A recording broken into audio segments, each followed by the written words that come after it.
Iran ने एक बार फिर से इजराइल को उसकी औकात दिखा दी है। अपनी पूरी ताकत लगाने के बाद भी इजराइल ईरान का बाल भी बांका नहीं कर पाया है। इजराइल के 100 लड़ाकू विमानों ने ईरान के सैकड़ों सैन्य अड्डों और रॉकेट फैसिलिटीज पर हमला किया, जिसे ईरान ने नाकाम बना दिया। इतना बड़ा हमला करने के बावजूद भी इजराइल ईरान के एक मच्छर को मारने में भी कामयाब नहीं हो पाया।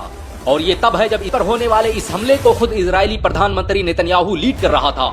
नेतन्याहू की बुज़दिली का अंदाजा इसी बात से लगाया जा सकता है कि जब उसने ईरान पर हमला करने के आदेश दिए तो वो खुद बंकर में जाकर छिप गया, ताकि ईरान कहीं उसे ही निशाना न बना दे। याद रहे कि हसन नसरुल्लाह की मौत के बाद ईरान ने इसी महीने 1 अक्टूबर को 200 से अधिक बैलिस्टिक मिसाइलों से हमला करके इजराइल के आयरन डोम की धज्जियां उड़ा दी थी। ईरान के इस हमले ने उस तिलिस्म को भी तोड़ दिया था कि इजराइल पर कोई हमला नहीं कर सकता। इजराइल ईरान को अपना सबसे बड़ा दुश्मन मानता रहा है। वो जानता है कि जब तक मिडिल ईस्ट में ईरान है, तब तक वो अपने ग्रेटर इजराइल के मंसूबे को पूरा नहीं कर सकता और न ही फिलिस्तीन पर कब्जा कर सकता है। इजराइल ने सोचा था कि वो ईरान पर 2-4 रॉकेट दागकर दुनिया के सामने हीरो बन जाएगा। ये हमला उसने अपनी साख को बचाने के लिए किया था, लेकिन इस हमले ने उसकी बची कुची इज्जत को भी मिट्टी में मिला दिया है। ईरान के डिफेंस सिस्टम ने इजराइल का ऐसा मुकाबला किया कि उसे चंद घंटों में ही ईरान छोड़कर भागना पड़ा। हमले की थोड़ी देर बाद ही इजराइल ने खुद ऐलान कर दिया कि वो जंग बंद कर रहा है। ये पहली बार है कि युद्ध करने आई फौज खुद कह रही है कि हम युद्ध नहीं करेंगे। इजराइल शेर की तरह आया था, लेकिन ईरान ने उसे गीदड़ बनाकर वापस भेजा है। आखिर क्या वजह रही कि जिस इजराइल को दुनिया की सुपर पावर अमेरिका का समर्थन हासिल है, वो ईरान से भाग खड़ा हुआ? तो इसका सीधा सा जवाब है ईरान की युद्ध क्षमता और उसका डिफेंस सिस्टम। ईरान के पास ऐसे ऐसे हथियार हैं जिनका मुकाबला कर पाना किसी के लिए भी मुमकिन नहीं है। पिछले दिनों टाइम्स ऑफ इंडिया ने खबर प्रकाशित की थी और बताया था कि ईरान के पास एक ऐसा हथियार है जो न्यूक्लियर बम से भी ताकतवर है। अमेरिका ने इसे मिस्ट्री वेपन का नाम दिया है। इस हथियार की ताकत का अंदाजा इसी बात से लगाया जा सकता है कि पिछले दिनों जब ईरान ने इसका परीक्षण किया तो ईरान से लेकर इजराइल के पूरे इलाके की धरती कांप गई। और माना जा रहा है कि जब इजराइल के सैनिक ईरान में घुसे तो उनका सामना इसी अघोषित हथियार से हुआ, जिसने उनके वजूद को हिलाकर रख दिया। ईरानी मीडिया ने एक वीडियो प्रकाशित की है जिसमें देखा जा सकता है कि हमले के वक्त इजराइल के प्रधानमंत्री के माथे से पसीना छूट रहा है। नेतन्याहू जानता है कि उसने ईरान पर हमला करके बहुत बड़ी गलती की है और इसका खामियाजा उसे आने वाले समय में भुगतना पड़ेगा।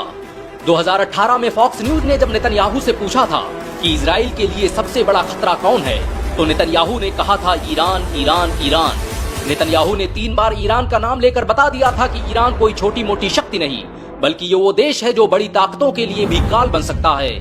ईरान किसी भी मामले में इजराइल से पीछे नहीं है। अगर अमेरिका इजराइल का साथ देना बंद कर दे तो ईरान अकेले दम पर इजराइल को उसकी औकात दिखा सकता है। इजराइल ने जैसे ही ईरान पर हमला किया, उसके तुरंत बाद ही अमेरिका ने बयान जारी कर दिया कि अगर ईरान जवाबी कार्रवाई करता है तो अमेरिका इजराइल का साथ देगा। दरअसल इजराइल अमेरिका का एक अघोषित बच्चा है, जहां से वो मिडिल ईस्ट को कंट्रोल करना चाहता है ताकि वो मुस्लिम देशों के तेल और दूसरे संसाधनों पर कब्जा कर सके।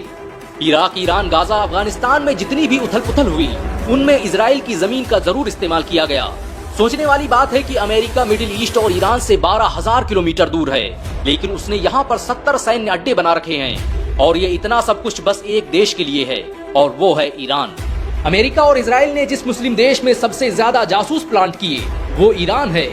इजराइल ईरान से बचने के लिए हर साल $24 बिलियन अपने हथियारों पर खर्च करता है।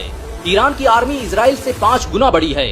इजराइल के पास जहां 1,70,000 एक्टिव सैनिक हैं, वहीं ईरान के 6,70,000 सैनिक मैदान कारजार में विजय पताका फहराने के लिए काफी हैं। ईरान के पास 65,765 बख्तरबंद गाड़ियां हैं, जो इजराइल के मुकाबले में 22,000 ज्यादा हैं। ईरान के पास 3,000 से अधिक बैलिस्टिक मिसाइलें और 101 जंगी बेड़े हैं, जो उसे दुनिया का सबसे ताकतवर मुस्लिम देश बनाते हैं।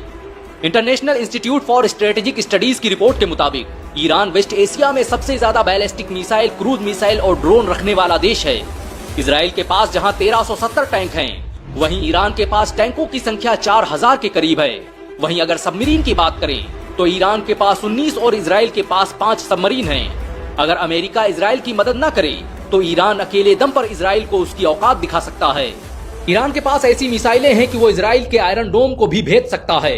पिछले दिनों जब उसने इजराइल पर एयर स्ट्राइक की तो उसका आयरन डोम भी ईरान की रॉकेटों को इजराइल पर गिरने से नहीं बचा सका। ईरान की हाइपरसोनिक मिसाइलें साउंड की स्पीड से 5 गुना तेजी से हमला करने की क्षमता रखती हैं। ईरान पर किए गए इस हमले ने पूरी मुस्लिम दुनिया को एकजुट कर दिया है। यहाँ तक कि सऊदी अरब जैसा देश भी ईरान के साथ खड़ा नजर आ रहा है। सऊदी अरब ने एक बयान जारी करते हुए कहा कि ईरान पर हमला अंतर्राष्ट्रीय नियमों का उल्लंघन है। ये हमला ईरान की आजादी और उसकी स्वायत्तता पर हमला है। माना जा रहा है कि 57 मुस्लिम देशों का संगठन OIC इस मुद्दे पर आपातकालीन बैठक बुला सकता है। ईरान ने भी साफ कर दिया है कि वो इस हमले का जवाब जरूर देगा।